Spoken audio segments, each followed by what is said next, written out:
Hi friends, welcome to cases classes. दोस्तों, आज हम बात करेंगे साइंस के एक महत्वपूर्ण टॉपिक तंत्रिका तंत्र और दूसरा है अंतःस्रावी तंत्र। तो दोनों टॉपिक हम ले लिए हैं, तो इनके बारे में बात करेंगे। बहुत ही अच्छे क्वेश्चन आने वाले हैं। तंत्रिका तंत्र का प्रभाव क्या होता है, इसके कितने क्वेश्चन बन सकते हैं, शरीर में इसका महत्वपूर्ण तत्व क्या है, सभी बात करेंगे दोस्तों। तो ये आज का टॉपिक आपका रहेगा। बहुत ही अच्छे क्वेश्चन मिलने वाले हैं आपको हैं। वीडियो के अंत तक बने रहिएगा और मैं आपको बहुत कुछ बताने वाला हूँ इस वीडियो में। टॉपिक शुरू हो गया है। टॉपिक जो हमारा है तंत्रिका तंत्र। हम टॉपिक शुरू करने से पहले जान लेते हैं कि ये तंत्रिका तंत्र होता क्या है। इसको हम लोग बोलते हैं नर्वस सिस्टम। क्या बोलते हैं? Nervous system. देखिए, ये क्या होता है, वह तंत्र जो सोचने, समझने तथा स्मरण रखने के साथ ही शरीर के विभिन्न अंगों के कार्यों में सामंजस्य और संतुलन स्थापित करने का कार्य करता है, उसे तंत्रिका तंत्र कहते हैं।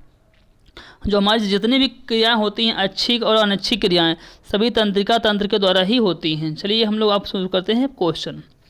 पहला दिया गया है, कशेरुक रज्जु यानी स्पिनल कॉर्ड में से कितनी जोड़ी तंत्रिका निकलती हैं? तो वो निकलती हैं आपकी 31 जोड़ी। ऑप्शन नंबर जो आपका बी दिया गया है वो आपका सही जवाब हो जाएगा। ठीक, चलिए फिर देखते हैं।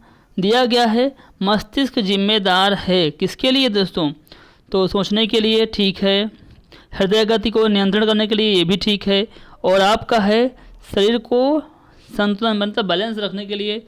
तो मतलब ऑप्शन नंबर जो आपका डी दिया गया है, तीनों सही हैं इसमें। ठीक है, चलिए फिर दिया गया है, प्रतिवर्ती क्रियाओं यानी रिफ्लेक्स एक्शन का नियंत्रण केंद्र कहाँ पर होता है? तो कहाँ पर दोस्तों होता है? इसका जो केंद्र होता है वो होता है आपका स्पिनल कॉर्ड में, यानी कि कशेरुक रज्जु। ऑप्शन नंबर जो सी है आपका, वो आपका सही जवाब हो जाएगा। चलिए फिर देखते हैं। दिया गया है कि सुई चुभाने पर निम्नलिखित में से कौन सा दर्द महसूस नहीं करेगा? निम्नलिखित अंगों में से कौन सा दर्द महसूस नहीं करेगा?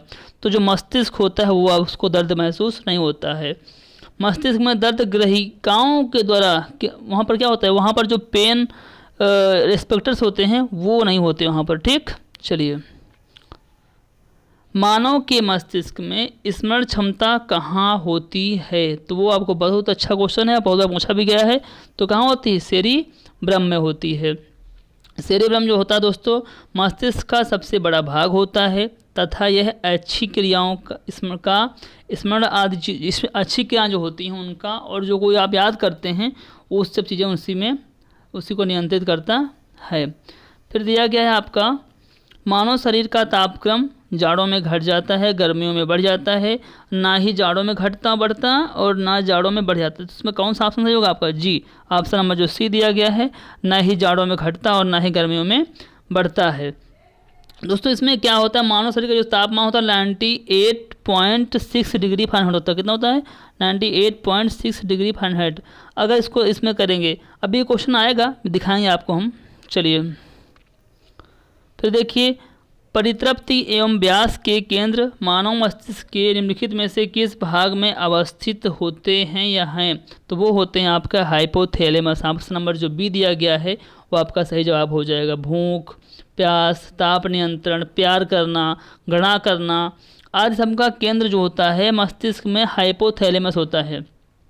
ठीक दोस्तों, चलिए फिर देखिए, क्वेश्चन नंबर 8 दिया गया है, सामान्य मानव शरीर का तापक्रम कितना होता है? मैंने बताया था अभी जस्ट आपको 98, कितना बताया था मैंने आपको?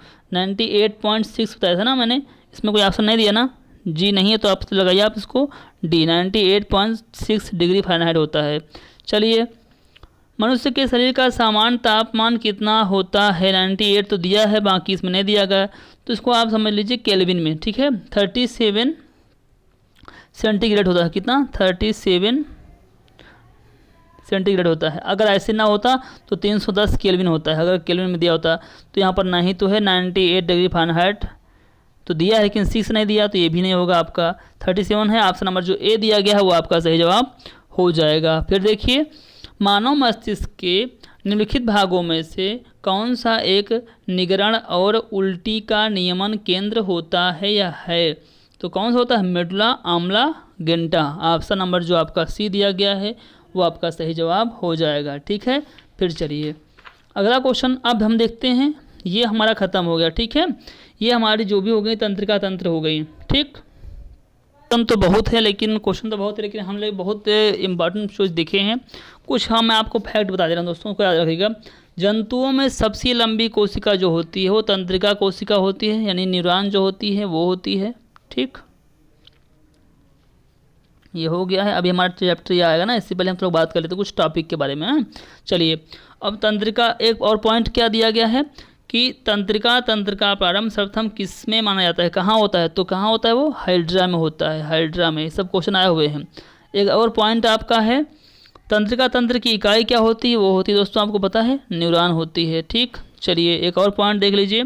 तंत्रिका तंत्र एवं अंतःस्रावी तंत्र के सम्मिलित रूप को न्यूरोएंडोक्राइन कहते हैं, ठीक।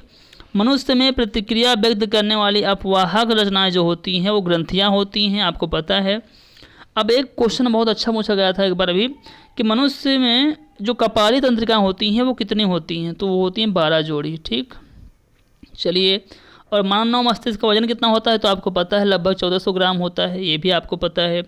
मस्तिष्क के सुरक्षा हेतु निम्नलिखित में से मतलब संनिर्मित में सबसे ऊपरी कड़ी जो परत होती है उसे क्या बोलते हैं, तो उसे बोलते हैं ड्यूरामेटर। क्या बोलते हैं, ड्यूरामेटर।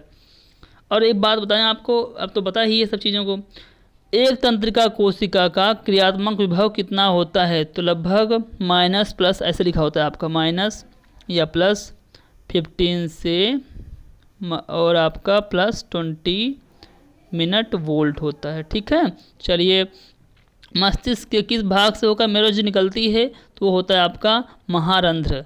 ये सारी चीज़ें मैं आपको बताऊंगा कुछ चीज़ें बाद में, लेकिन इसको देख लीजिए। अब एक हमारा चैप्टर आपका आ गया है अंतःस्रावी तंत्र। इसको पढ़ने से पहले इसके बारे में जान लेते हैं हम लोग। इंग्लिश में इसका नाम होता है दोस्तों इंडोक्राइन सिस्टम। इंडोक्राइन सिस्टम इसका वो होता है, ठीक है। इसके कई पार्ट होते हैं, बहिस्रावी, अंतःस्रावी। इनमें क्या होता है, इनमें ग्रंथियों का स्राव जो लक्ष्य होता है, यानी कोई भी चीज़ आपको नलिका विहीन, जहाँ जैसे मान लीजिए आपको मैं भी फिगर दिखाने वाला हूँ जैसे, तो वही होता है, ठीक है। जैसे मान लीजिए कोई भी आप चीज़ खा रहे हैं तो उसको निकालना भी पड़ता है ना, तो कैसे कैसे कैसे कहाँ से निकलता है, कौन सी चीज़ें होती हैं, वही सब होता है, ठीक है। फिर देखिए ये आपको फिगर दिया गया है, ये जो आपका होता है पिनियल ग्रंथि होती है। फिर ऐसे आपका यहाँ से होता है आपका ये पीयूष ग्रंथि होती है, जिसे बोलते हैं पिट्यूटरी ग्रंथ। ये मैंने आपको फिगर दे दिया है, थोड़ा इसको ध्यान से आप उसमें जूम करके देख लीजिएगा, ठीक है। चलिए, क्वेश्चन दिया गया है आपका, पीता पिंड कहाँ पाई जाने वाली कोशिकाओं की संहति है, तो वो होती है अंडाशय में दोस्तों। ऑप्शन नंबर जो बी है आपका, वो आपका सही जवाब हो जाएगा। एक मिनट, आपका जो बी है वो आपका सही जवाब हो जाएगा। अंडाशय को बोलते हैं इंग्लिश में OVARY, ओरी, ठीक है। और संहति मतलब होता है मैस, मास MASS, ठीक है। पिंड जिसे बोलते हैं। स्त्रियों में जो होता है दोस्तों हार्मोन जो होता है वो बिल्कुल प्रेरक होता है, ठीक है। और बाकी तो सबको पता है।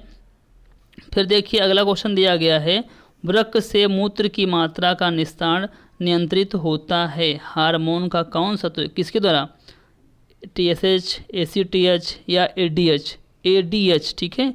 ऑप्शन नंबर जो डी दिया गया है इसके द्वारा होता है, ADH द्वारा होता है। देखिए पीयूष ग्रंथि से इसको बोलते हैं एंटी ड्यूरेटिक हार्मोन, ठीक है। एंटी ड्यूरेटिक हार्मोन, ठीक। तो ये जो होता है हार्मोन का स्राव होता है, ये है हार्मोन जो होता है मूत्र की मात्रा से बाहर निकलता है, ठीक है।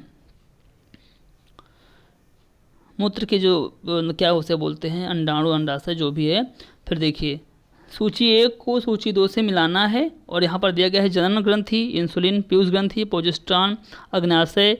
देखिए जनन ग्रंथि जो होती है वो होती है आपकी प्रोजेस्टेरॉन, ठीक। चलिए पीयूष ग्रंथि जो होती है वो होती है वृद्धि हार्मोन।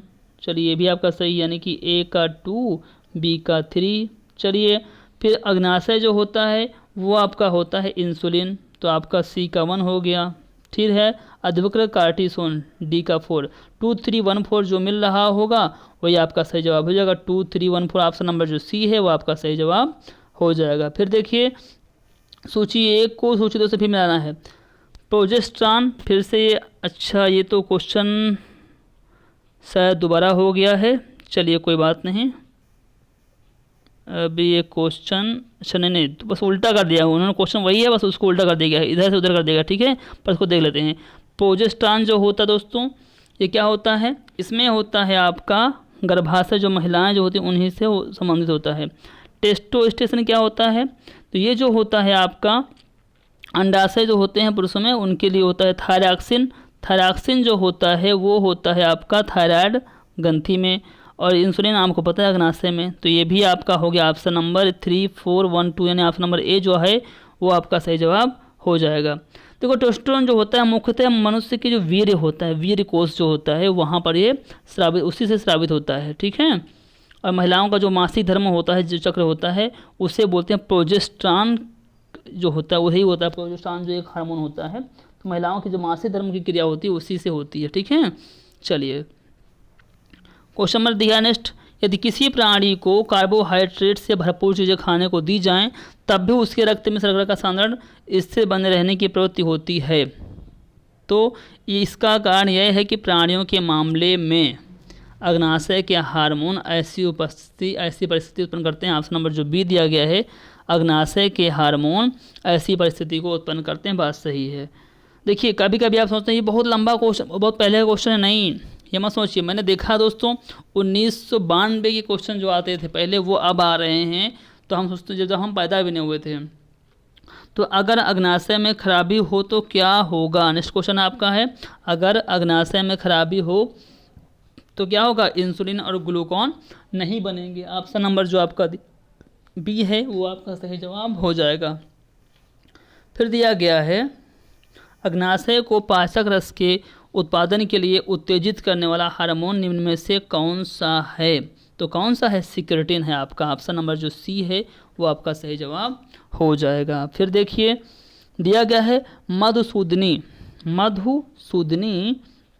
इंसुलिन अंतःस्राव हार्मोन एक क्या है, यह एक पेप्टाइड होता है। क्या होता है, पेप्टाइड। ऑप्शन नंबर जो सी है वो आपका सही जवाब हो जाएगा, ठीक। चलिए देखिए इंसुलिन जो होता है यानी इसे हम बोलते हैं पैंक्रियाज, ठीक, पैंक्रियाज। देखिए अभी आपको पता है कि जो ये होता है मनुष्य की जो संरचना होती है, जैसे कोई भी चीज़ मान लीजिए, जैसे मान लो जंतु हार्मोन हो गया, इसमें लगभग 51 अमीनो अम्ल से मिलके इनकी रचना होती है। चलिए और ये आपका इंसुलिन क्या होता है, मैंने बताया जस्ट अभी आपको, ये होती है आपकी प्रोटीन। ऑप्शन नंबर सी आपका सही जवाब हो गया। इंसुलिन में निम्नलिखित में से कौन सी धातु मौजूद होती है, वो जस्ता होती है मौजूद। ऑप्शन नंबर आपका सी सही जवाब हो जाएगा, ठीक। फिर देखिए ये लास्ट में एक क्वेश्चन दिया गया है कथन और निष्कर्ष का, उदक में डायबिटीज इंसिपिडस वाले व्यक्ति को प्रायः प्यास लगती है। फिर आर दिया गया कारण में उदक में वाला व्यक्ति वेसोप्रेसिन के अतिशय स्राव से ग्रस्त रहता है। इसमें कौन सही है, देखिए ए तो सही है लेकिन ये गलत है आपका, ये सही नहीं है, तो आपका ए सही, आर गलत कहीं दिया होगा, वही आपका सही जवाब हो जाएगा मेरे हिसाब से।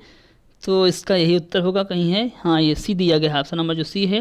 देखिए उदक में है यानी कि डायबिटीज होता है जो व्यक्ति को होता है, और बहुत अधिक उनको प्यास लगती है, क्योंकि इनके इसमें शरीर का जो निर्जलीकरण होता है, डिहाइड्रेशन होता है, वो बहुत जल्दी हो जाता है। इसके उपचार के लिए एक होता है एडीएच, जो मैंने बताया ना अभी आपको, जस्ट एडीएच जो बताया था मैंने, डिक्रोहाइलोन जो था, वही आपके लिए काम आता है, ठीक है। ये हार्मोन होता है, वही आपकी इसमें काम आता है। फिर देखिए नेक्स्ट क्वेश्चन दिया गया है आपका, विस्की पीने से मूत्र त्याग की बारंबारता बढ़ जाती है। फिर आर कारण दिया गया है, अल्कोहल के अंतर्ग्रहण से शरीर में वैसोप्रेसिन का स्राव बढ़ जाता है। तो क्या होगा, देखिए यहाँ भी पहला वाला सही है, बारंबारता बढ़ जाती है, सी जो आपका आर दिया गया वो गलत है, यानी कि इसका भी ऑप्शन आपका सी ही सही है, ठीक है। देखिए आपको पता है दोस्तों, आपको पता है कि मस्तिष्क की सुरक्षित लटकी संरचना जो होती है वो होती है पीयूष ग्रंथि, जिससे वैसोप्रेसिन नामक हार्मोन का स्राव होता है। इसे हम एडीएच हार्मोन भी कहते हैं। इसका प्रमुख कार्य क्या होता है, किडनी में जो नलिकाएं होती हैं उनको कुंडलित भाग करके संग्रह नलिकाओं से जल के रुधिर को फिर वापस उनको देना, ठीक है, रीअब्जॉर्प्शन जो होता है। जैसे काफ़ी, चाय या विस्की जो होता है, इनके सेवन में एडीएच हार्मोन की जो मात्रा होती है वो घट जाती है, जिससे मूत्र की मात्रा बढ़ने से बार बार मूत्र त्याग की इच्छा, मतलब निकालने की इच्छा या मूतने की इच्छा होती है, तो शरीर का क्या होता है, उसी शरीर का निर्जलीकरण होता है, मतलब डिहाइड्रेशन हो जाता है। ये दोस्तों एक और क्वेश्चन दिया गया, निम्न में से किसकी कमी से मनुष्य में मधुमेह रोग होता है, तो वो होता है इंसुलिन की कमी से। इंसुलिन एक हार्मोन होता है दोस्तों, ऑप्शन नंबर जो डी दिया गया है वो आपका सही जवाब हो जाएगा। इंसुलिन जिसका उत्पादन अग्न्याशय में स्थित लैंगरहैंस की दीपिकाओं की बीटा कोशिकाओं यानी बी सेल्स जो होती हैं उनके द्वारा होता है। इसमें क्या होता है, ये रुधिर में जो रक्त में शर्करा का जो नियमन होता है उसे करता है। इसकी कमी से दोस्तों व्यक्ति को मधुमेह नामक रोग हो जाता है। ये क्या होता है, ये दो प्रकार का होता है, एक होता है प्रारूप 1 और एक होता है प्रारूप 2। प्रारूप जो 1 होता है उसमें युवावस्था में हो जाता है और कुछ में अनुवांशिक हो जाता है दोस्तों, पहले से रहता है। और प्रारूप जो 2 होता है वो 40 वर्ष की आयु के बाद या अधिक मोटे व्यक्तियों में होता है। मधुमेह के रोगियों में मूत्र की मात्रा बहुत बढ़ जाती है, इससे बहुमूत्रलता बोलते हैं, पोलीयूरिया, POLYURI पोलीयूरिया, ठीक है। ये आपके क्वेश्चन, एक और क्वेश्चन बचा है आपका, इंसुलिन का उत्पादन किया जाता है कहाँ, आइलेट्स ऑफ लैंगरहैंस द्वारा, ठीक है, आइलेट्स ऑफ लैंगरहैंस द्वारा। मैंने कहा था लैंगरहैंस की दीपिकाओं को ही इसी को बोलते हैं हिंदी में लैंगरहैंस की दीपिकाएँ, ठीक है। ऑप्शन नंबर जो ए है वो सही जवाब हो जाएगा। दोस्तों वीडियो लंबा हो जाता है इसलिए मैंने इसको 2 पार्ट कर दिए हैं। अभी 20 क्वेश्चन बचे हुए हैं जो कि मैं उसको अगले वीडियो में कवर करूँगा, ठीक है। क्योंकि आप लोग का जो मानना है कि वीडियो बहुत छोटा रहेगा तो लोग अधिक लाइक करते हैं और अगर बड़ा रहता है तो कम लोग लाइक करते हैं। तो ये रहे क्वेश्चन, और मैंने इस वाले सीट में आपको डिटेल में नहीं बताया क्योंकि मैं कल जो दूंगा क्वेश्चन उसमें आपको सारी चीज़ें बताऊँगा डिटेल से, कि पुट अप करके। ठीक दोस्तों, कुछ काम है मुझे अभी निकलना है इसलिए मैंने जल्दी जल्दी आपको बता दिया हूँ। तो बट क्वेश्चन सभी इंपॉर्टेंट हैं, उनको देखते रहिए आप। ठीक दोस्तों, जय हिंद जय भारत। हाँ एक बात और, अगर आपको इस वीडियो का PDF चाहिए तो हमारा एक चैनल है टेलीग्राम चैनल। दोस्तों आपके पास तो जो भी लड़का पढ़ता है उसके पास टेलीग्राम ऐप तो होगा ही, वहाँ डालिए आप KCS क्लासेज, तो वहाँ से मैं आपको मिल जाऊँगा, जहाँ से आपको सभी PDF मिल जाएंगी और जो नोट्स वगैरह हैं वो भी आपको मिल जाएंगे। तो जय हिंद जय भारत।